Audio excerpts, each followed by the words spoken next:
Pediatra, você já viveu aquela situação em que no fim da consulta a mãe olha para você e pergunta: Doutora, mas você não vai pedir nenhum exame? Essa pergunta ela chega como quem não quer nada, né? Mas eu sei que ela traz por trás. Ela traz insegurança, dúvida, medo até de perder alguma coisa. E se você, do outro lado, também não tiver segurança sobre quais exames pedir e principalmente por que pedir, esse momento da consulta pode virar uma tremedeira interna. E é por isso que o vídeo de hoje é para te dar tranquilidade, clareza e direção.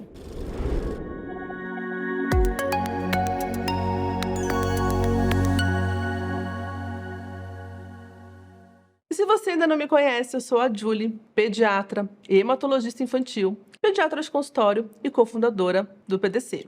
E aqui nesse canal, nós ensinamos de forma prática a puericultura, a gestão e o marketing que você, pediatra, tanto precisa para se tornar referência aí no seu consultório. Então já se inscreve no canal, ativa as notificações e vem comigo, porque hoje você vai sair daqui com um verdadeiro checklist dos principais exames e testes de rotina organizados por faixa etária para nunca mais ficar na dúvida na hora da consulta. Então vamos lá? Gente, para o primeiro ano de vida. Aqui, no início da vida, o foco é a triagem neonatal e o acompanhamento do desenvolvimento. Então, na primeira consulta, a gente vai conferir se os testes neonatais foram realizados na maternidade. Então, tem teste do pezinho, teste do coraçãozinho, da linguinha, a triagem auditiva, teste do reflexo vermelho. Mas atenção, mesmo que o teste do reflexo vermelho tenha sido normal na maternidade, ele precisa ser repetido no consultório pelo menos 3 vezes ao ano até os 3 anos de idade. Idealmente em todas as consultas no primeiro semestre de vida do bebê. E se em algum momento houver falha, gente, vamos encaminhar logo para o oftalmo, sem pensar 2 vezes. Outro ponto essencial é a triagem auditiva. Se ela não foi feita ao nascimento, ou se teve alguma falha, a gente pode solicitar as emissões otoacústicas evocadas, o famoso EOAE, preferencialmente até os 30 dias de vida. E se a criança tiver fatores de risco, como histórico familiar de surdez, consanguinidade, permanência prolongada em UTI neonatal, uso de medicações ototóxicas, anóxia ou infecções congênitas, aí a gente pode ir direto para o PEAT, que identifica perdas retrococleares. Indo agora para os 12 meses de vida, o que a gente vai pedir, gente?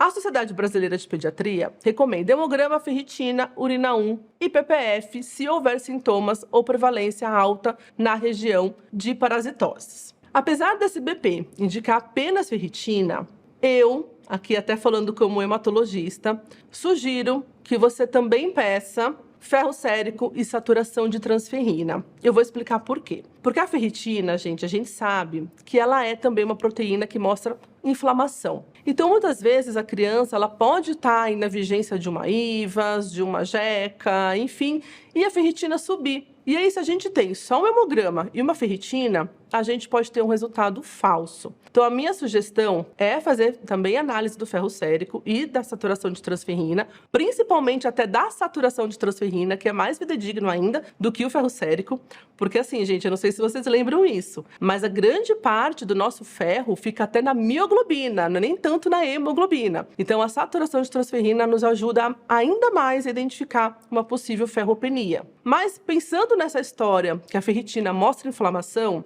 a SBP também, ela trouxe, né, nesses últimos meses, a sugestão de você pedir hemograma, ferritina e PCR, para você ver se a criança tinha algum quadro inflamatório ou infeccioso associado. Eu acho isso um pouco até perigoso, né? A gente tentar se basear só no PCR, num exame isolado, para ver se a criança estava bem ou não, enfim, mas fica a critério aí de cada pediatra. O importante é, sim, a gente fazer uma avaliação mais completa, bem ali individualizada no momento que a criança colheu o exame e não ficar focando só na ferritina, tá? Então, atenção para esse ponto aqui. E um ponto muito importante, exame não é obrigação automática, tá, gente? Então, assim, uma criança com nutrição adequada, curva boa e desenvolvimento dentro do esperado, muitas vezes a gente nem precisa pedir exame. A clínica continua sendo soberana, combinado? Bom, indo agora então para o segundo ano de vida.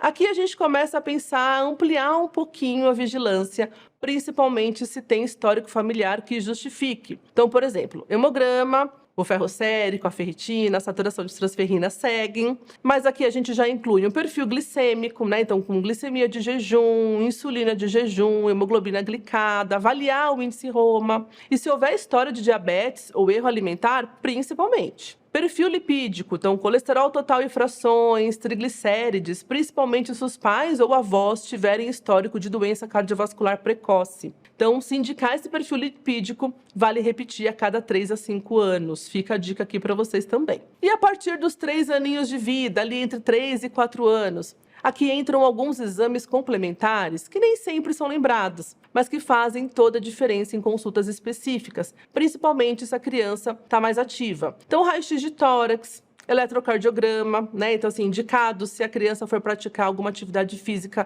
mais estruturada, mais competitiva. Avaliação auditiva, gente. Então, audiometria tonal e vocal. E impedanciometria é fundamental, tá? Principalmente se tiver histórico de otite de repetição, atraso no desenvolvimento da fala e da linguagem, ou aquela clássica queixa da criança que só fala alto ou aumenta muito o volume da TV. E falando aqui de acuidade visual, lógico, uma avaliação no oftalmologista é essencial nessa fase, mesmo que não haja queixa. E aí, gente, a gente vai fazendo essas avaliações anualmente ou sempre que necessário. E chegando aqui na faixa etária dos 10 aninhos e a partir dos 10 anos, agora o acompanhamento fica muito mais parecido com o de um adolescente. Aqui a gente volta a olhar para alguns exames com mais frequência, independente da história familiar. Então, além do hemograma e do perfil de ferro, o perfil glicêmico e lipídico sempre tem que estar presentes nas nossas avaliações. E apesar de não haver consenso oficial, pode ser interessante solicitar também sorologias para hepatite A, B, C. Isso ajuda tanto na decisão sobre vacinação quanto no diagnóstico precoce de infecções assintomáticas, especialmente em regiões de maior prevalência. E para fechar esse vídeo, um lembrete de ouro, gente. Nenhum exame substitui a nossa escuta, a nossa observação, a nossa anamnese bem feita. Um exame solicitado sem contexto, sem indicação, sem necessidade, pode gerar ainda mais dúvida do que respostas. Mas um exame bem indicado, na hora certa, com base na clínica e no conhecimento do desenvolvimento daquela criança, isso sim pode mudar a vida de uma família. Então, para te ajudar na prática, anota aí 3 passos simples que você pode aplicar já no seu próximo dia de consultório. Primeiro, revise os testes neonatais na primeira consulta. Pode parecer básico, mas muitos passam batido.